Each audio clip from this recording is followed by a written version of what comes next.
Welcome back to study with Shams. एक बार फिर से आपका हार्दिक अभिनंदन है हमारे YouTube channel study with Shams पर।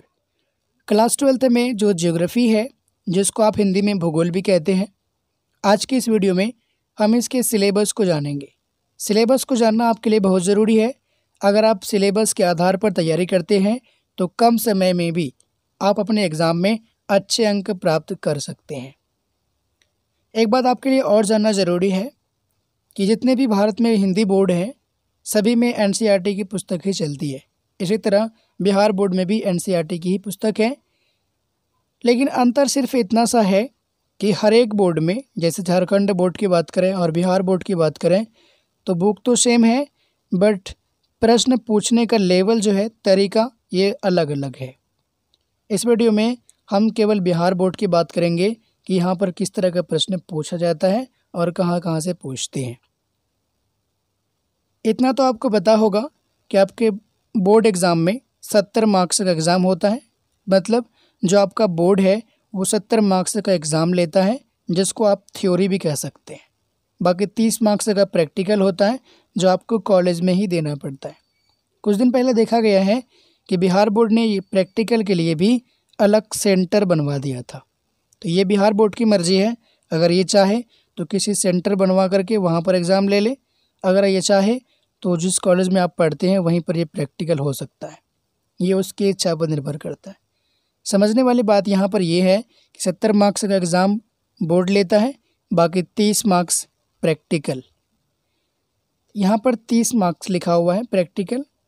इससे पहले आपने जो मैट्रिक का एग्ज़ाम दिया था, आपने देखा होगा किसी किसी सब्जेक्ट में 20 मार्क्स का प्रैक्टिकल होता है। तो बिल्कुल सही आपने देखा है, मैट्रिक में 20 मार्क्स का प्रैक्टिकल, बाकी इंटर में जो है ये 30 मार्क्स का प्रैक्टिकल कुछ सब्जेक्ट में होता है। जैसे कि ज्योग्राफी हुआ, साइकोलॉजी हुआ, म्यूजिक हुआ, तो इसमें लगभग 30 मार्क्स के प्रैक्टिकल एग्ज़ाम होते हैं। ठीक है। ज्योग्राफी में आपको 2 बुक पढ़ना होगा। मैंने यहाँ पर बुक का प्रीव्यू दिखाने की कोशिश की है। ये पहला बुक है मानव भूगोल के मूल सिद्धांत, और ये दूसरा बुक है भारत, लोक और अर्थव्यवस्था। आपके एग्ज़ाम में यही 2 बुक से मिलाकर के प्रश्न पूछे जाते हैं। आइए देखते हैं कि प्रत्येक बुक में चैप्टर कितना है और उसका नाम क्या क्या है। पहला बुक है मानव भूगोल के मूल सिद्धांत। इसमें कुल मिलाकर के 10 चैप्टर है। मैं प्रत्येक का नाम आपको पढ़ के सुनाता हूँ। पहला चैप्टर है मानव भूगोल। इसमें क्या क्या पढ़ेंगे आप कि मानव भूगोल की प्रकृति कैसी होती है और इसका विषय क्षेत्र क्या है। ठीक है। दूसरे चैप्टर में है विश्व जनसंख्या। इस चैप्टर में जनसंख्या, विश्व जनसंख्या का वितरण, इसका घनत्व और इसकी वृद्धि के बारे में बताया गया है। आपको ये पढ़ना होगा। तीसरा चैप्टर है जनसंख्या संगठन। चौथा चैप्टर है मानव विकास। पांचवा चैप्टर है प्राथमिक क्रियाएं। छठा चैप्टर है द्वितीयक क्रियाएं। सातवां है तृतीयक और चतुर्थ क्रियाकलाप। आठवां चैप्टर है परिवहन एवं संचार। नौवां चैप्टर है अंतर्राष्ट्रीय व्यापार। 10वां चैप्टर है मानव बस्तियाँ। एक चीज़ यहाँ पर आप गौर करेंगे तो यहाँ इकाई लिखा हुआ है, इकाई 1, इकाई 2, इकाई 3, इकाई 4।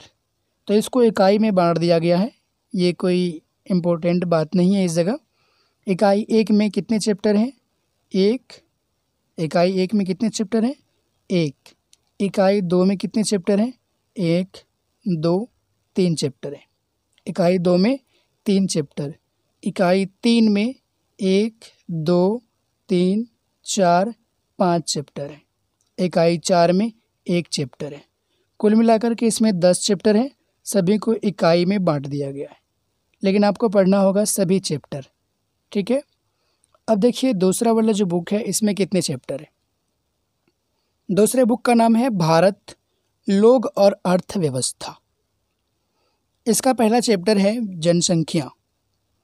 इसमें भी वितरण, इसका घनत्व, वृद्धि और संगठन के बारे में पढ़ना होगा आपको। दूसरा चैप्टर है प्रवास। इसके कितने प्रकार होते हैं, इसका कारण क्या है और इसका परिणाम क्या होता है। दूसरे चैप्टर में आप इसी को पढ़ेंगे कि प्रवास होता क्या है, इसके प्रकार कितने होते हैं, कारण क्या है इसका और इसका परिणाम क्या है। तीसरा चैप्टर है मानव विकास। चौथा चैप्टर है मानव बस्तियाँ। पांचवा चैप्टर है भू संसाधन तथा कृषि। छठा चैप्टर है जल संसाधन। सातवां है खनिज तथा ऊर्जा संसाधन। आठवां चैप्टर है निर्माण उद्योग। नौवां चैप्टर है भारत के संदर्भ में नियोजन और सतत पोषणीय विकास। नौवां चैप्टर तो हो गया कंप्लीट। अब 10वां है परिवहन तथा संचार। 11वां चैप्टर है अंतर्राष्ट्रीय व्यापार और 12वां चैप्टर है भौगोलिक परिप्रेक्ष्य में चयनित कुछ मुद्दे एवं समस्याएं। तो इसमें कुल मिलाकर के 12 चैप्टर और पहले वाले बुक में 10 चैप्टर। कितना चैप्टर पढ़ना होगा दोनों से मिलाकर के? 22 चैप्टर पढ़ना होगा और सभी चैप्टर से 1-2 प्रश्न एग्जामिनर पूछ देते हैं। एग्जामिनर की इच्छा है, यहाँ पर आप समझेंगे तो 2 बुक है और 70 मार्क्स का एग्ज़ाम होता है। तो दोनों बुक में अगर डिवाइड किया जाए तो 35-35 नंबर दोनों से पूछना चाहिए। ये ज़रूरी नहीं है, अगर एग्जामिनर चाहे तो किसी बुक से 30 भी पूछ सकता है, किसी से 40 भी पूछ सकता है, ये उसकी इच्छा पर निर्भर करता है। लेकिन आमतौर पर देखा गया है कि दोनों से 35-35 नंबर के प्रश्न होते हैं। ठीक है, ये बात आपको समझ में आ गया? समझना आपके लिए आप ये ज़रूरी है कि प्रश्न किस तरह का होता है, किस टाइप का होता है। मैंने लिखा यहाँ पर, आप देख सकते हैं कि प्रश्न के 2 खंड होते हैं, खंड अ और खंड ब। खंड अ और खंड ब। खंड अ में 42 वस्तुनिष्ठ प्रश्न यानी कि 42 ऑब्जेक्टिव होते हैं। ठीक है, जिनमें से 35 का उत्तर देना अनिवार्य होता है, जिनमें से आपको 35 का उत्तर देना होता है। बाय द वे, अगर आपने 35 से ज़्यादा का उत्तर सही भी दे दिया तो भी आपका 35 का ही मान होगा। ठीक है, अब ये 35 में 2 बुक मिला हुआ है, ध्यान से देखिएगा। ये 35 में दोनों बुक मिला हुआ है, लेकिन प्रश्न कितने होते हैं? 42। अगर इसको भी डिवाइड किया जाए 2 से, क्योंकि 2 बुक है तो 21 होना चाहिए। 21 प्रश्न होना चाहिए दोनों पुस्तक से। तो ये भी गारंटी नहीं है, एग्जामिनर अगर चाहे तो किसी से 20, किसी से 22 भी ले सकता है, ये उसकी इच्छा पर निर्भर करता है।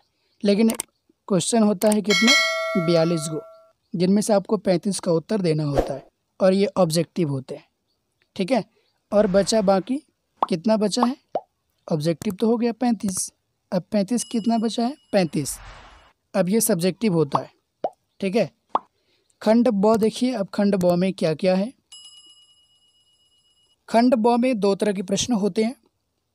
एक तो है लघु उत्तरीय यानी कि शॉर्ट टाइप क्वेश्चन। 18 प्रश्न होते हैं इनमें। ठीक है, लघु उत्तरीय प्रश्न में 18 होते हैं, जिनमें से 10 का उत्तर देना अनिवार्य होता है और प्रत्येक प्रश्न के लिए 2 अंक निर्धारित हैं। लघु उत्तरीय प्रश्न 18 होते हैं, जिनमें से आपको 10 का उत्तर देना होता है और प्रत्येक उत्तर के लिए आपको 2 अंक मिलते हैं। 10 का उत्तर देने पर कितना मिल जाएगा? 20 अंक मिल जाएगा आपको। ठीक है, दूसरा दीर्घ उत्तरीय प्रश्न है। इसमें 6 प्रश्न होते हैं और प्रत्येक प्रश्न 5 अंक के लिए। दीर्घ उत्तरीय प्रश्न की संख्या 6 होती है, जिनमें से 3 का उत्तर आपको देना पड़ता है। 6 में से 3 का उत्तर देना होता है। प्रत्येक प्रश्न का उत्तर देने पर 5 अंक दिया जाता है, 5 नंबर। आपने 3 का उत्तर दिया तो कितना हो गया? 15। आगे क्या था? 20। 20 और 15 कितना हो गया? 35 और 35 ऑब्जेक्टिव, कुल मिलाकर के 70 हो गया। अब मैं आपको टोटल करके दिखा सकता हूँ। यहाँ पर 35 है, 35 कौन? 42 ऑब्जेक्टिव में से आपको 35 का उत्तर ही देना है, वही 35 यहाँ पर है।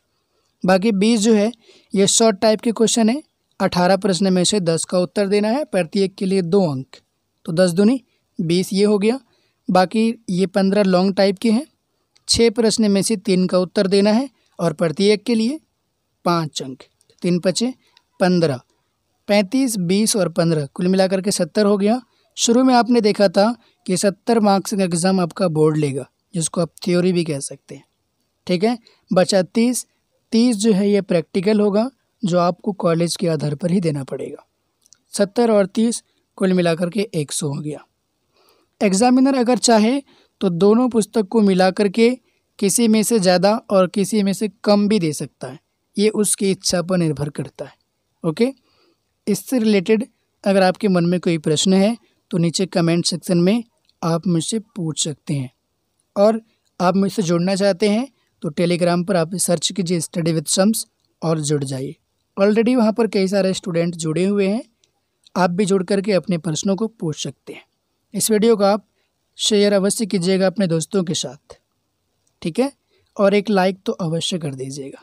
ओके, अगली वीडियो में मिलते हैं और इसी चैनल पर आपको ज्योग्राफी की पढ़ाई भी कराई जाएगी, ठीक। तो सब्सक्राइब कर लीजिए अगर आप ज्योग्राफी पढ़ना चाहते हैं तो। Okay, bye.